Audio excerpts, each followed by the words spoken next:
presenting the topic on position of women during the age of Abbasids, presented by Sayyida Shireen Batul. Initially, it was Islam who had raised the status of women, but during the Abbasid era, the status of women was declined. The Abbasid society was a patriarchal society where the women were forced to be veiled. The differences between the rich and the poor women were clearly seen. The concept of harem was introduced during the Abbasid era, where they had thousands of concubines, females, relative wives, and slave servants, secluded at a restricted position of palaces known as Abbasid harem. The reasons for the declining position of women were the enforcement of the harem system in the Muslim world, where the women had secluded in restricted zones.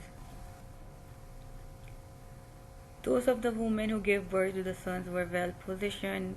Buying or selling of female and male slaves were common. They were prized for beauty and intelligence.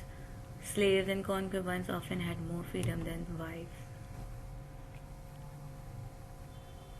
Free women and wives required to wear veils in public, whereas slaves were not required to do that.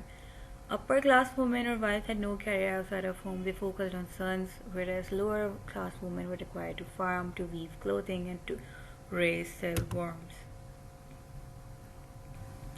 The two emblem behind the declining position of women were mainly the harem and the veil. The conclusion includes the happening during that era, the concept of harem that was introduced during that era.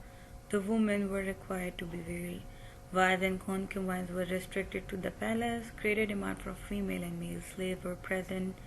Slave concubines and servants had more freedom, and the last women and men segregated except for home.